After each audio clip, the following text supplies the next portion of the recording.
And crack down on public drug use. It will introduce stronger trespass laws and fines of up to $10,000 for repeatedly using illegal drugs in parks.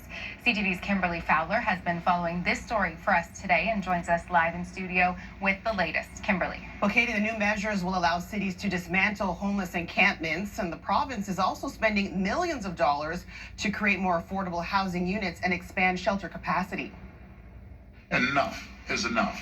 This has to stop, and it will stop. Ontario Premier Doug Ford joined by mayors and community members Thursday morning, announcing new powers for municipalities and police to dismantle homeless encampments and crack down on public illegal drug use. This is about saving people's lives. I find it, and my colleagues find it, unacceptable that people are in tents that can either freeze to death or burn to death.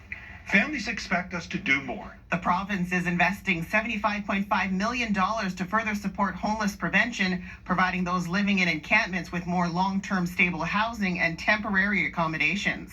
$50 million will go to fund ready-to-build affordable housing, $20 million will go to expanding shelter capacity, and $5.5 million will go to top up the Canada-Ontario housing benefit and immediately free up emergency shelter spaces.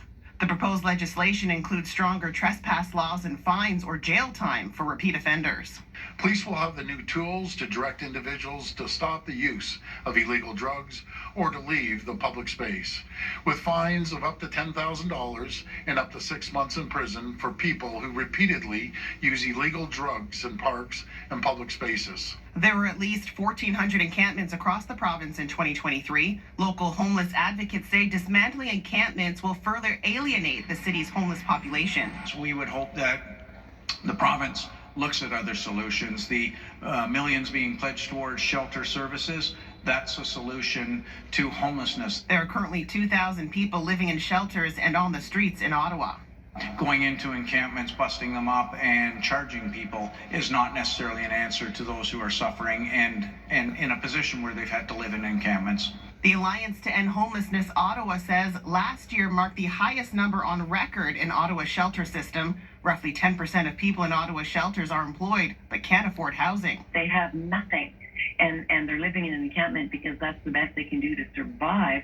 Then to fine them and punish them is not very productive. Most of the homeless we deal with, all they need is a room with a door that locks. The Ford government also says it is considering allowing the courts to provide rehabilitation as an alternative to incarceration for minor or non-violent drug crimes. Katie. CTV's Kimberly Fowler reporting live for us tonight. Thank you, Kimberly.